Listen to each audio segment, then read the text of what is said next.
Amis internautes, n'oubliez pas de liker, de vous abonner et de cliquer sur la note de notification pour ne rien rater. À Niki, la cité impériale, la mobilisation n'est pas restée en marge de l'élan national. Sous la direction de l'infatigable général Robert Gbian, les populations ont exprimé leur rejet de cette tentative de coup de force. Après avoir pris part à la marche organisée à Parakou et transmis la motion de son parti aux représentants du président de la République, le préfet Maman Sissé, le général Gbian s'est rapidement rendu dans la commune de Niki où il était fortement attendu. Assisté du maire de Niki, de plusieurs acteurs politiques et de cadres de la 7e circonscription électorale, une foule impressionnante a parcouru les principales artères de la ville pour dire non au coup de force. Pancarte à la main, derrière les acteurs politiques, marchant main dans la main avec les populations, la cité impériale a battu le pavé pour exprimer son indignation face à la tentative d'un groupuscule de soldats visant à remettre en cause la démocratie béninoise chèrement acquise. Sur les pancartes, de nombreux messages de soutien au chef de l'État étaient visibles.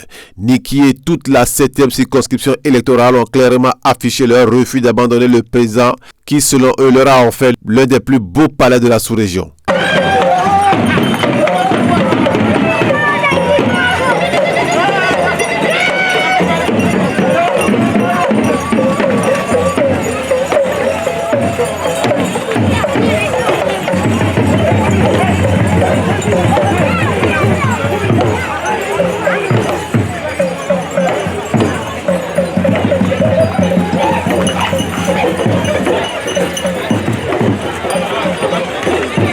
Partie de l'ancienne place de la Gani, la marche a abouti à l'hôtel de ville de la commune où plusieurs motions ont été lues et officiellement transmises au général Robert Gbian, chargé de les faire parvenir au président de la République, témoignant ainsi que la cité impériale demeure fermement engagée à ses côtés.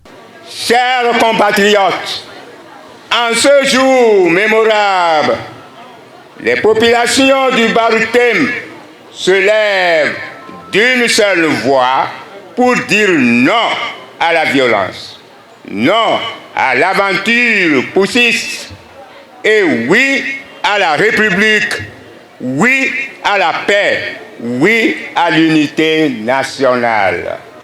La cour impériale de Niki, gardienne des valeurs ancestrales de paix, de sagesse et de stabilité, condamne avec la dernière rigueur le pouce manqué du dimanche 7 décembre 2025. La violence ne construit pas, la violence déconstruit. Toute chose, toute différence doit être réglée à l'amiable. Le vivre ensemble, c'est ça qui va pousser le Bénin à l'avant et les objectifs de développement seront atteints quand nous serons unis, soudés. Donc nous prions aujourd'hui par le nom du Seigneur que cela ne se répète jamais sur la terre du Bénin au nom de Jésus. Nous disons non à la violence politique, non à la confiscation du pouvoir par la force, non aux voies qui plongent nos communautés dans l'instabilité, la peur, le recul du développement. Nous savons que lorsque les armes parlent, ce sont les familles, les femmes et les enfants qui souffrent en premier. C'est pourquoi nous réaffirmons avec force notre attachement à la démocratie, à l'état de droit et au respect strict des institutions légalement établies. Dans une république, le pouvoir se conquiert par les unes et jamais par la violence.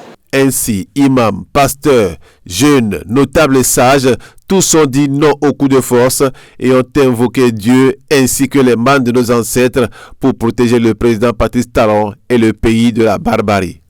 Patrice Talon, Patrice Talon, Patrice Talon,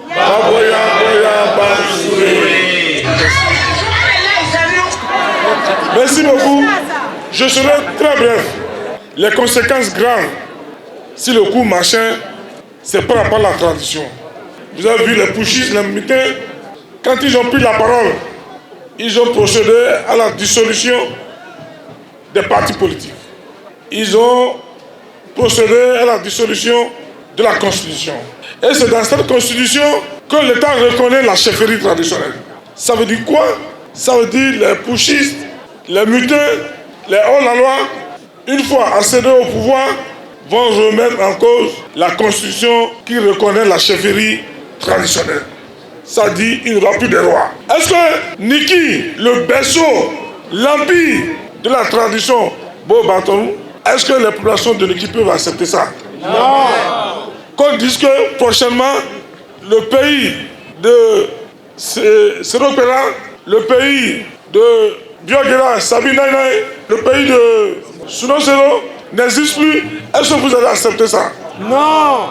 Et c'est pour ça que j'invite la classe politique à prendre cette responsabilité. Ils ne sont pas contre Tanrosol, mais ils sont contre les acquis du développement. Après avoir reçu les différentes motions, le général Gbiyan, au nom du président de la République, a remercié l'ensemble des populations pour cette mobilisation exemplaire et a promis de transmettre fidèlement le message de Niki au président Patrice Talon. C'est les forces armées béninoises qui ont délivré le Bénin. Il y a les mauvaises langues qui disent que le Bénin n'a pas pu se défendre, que c'est le Nigeria. Non. C'est après que le Nigeria est venu tout simplement dans le cadre des accords de la CEDEAO pour rester sur quelques temps. Donc les forces armées béninoises sont une armée véritablement républicaine. Nous nous devons de leur rendre un hommage mérité, un hommage appuyé. Voilà, population de Niki, population de Bénécaire, de Sinantou, de Canadé, ce que je voudrais dire par rapport à ça, à cette attaque. J'ai voulu le secouer de voir parce que l'intoxication a grandi et on estime que le Bénin n'a pas une force armée. Ce n'est pas vrai. Et je profite pour vous dire que le président Patrice Talon est bien de commande. Il est bien de commande tous les jours. Il est à la présidence. Il vient au travail. Il vient au boulot. Donc le président Patrice Talon dirige l'État. L'État est bien dirigé et nos institutions fonctionnent bien. Donc le pays a repris. Donc disons, à partir de cet instant, plus jamais ça au Bénin. Répétez avec moi. Plus jamais ça au Bénin. Plus jamais ça au Bénin.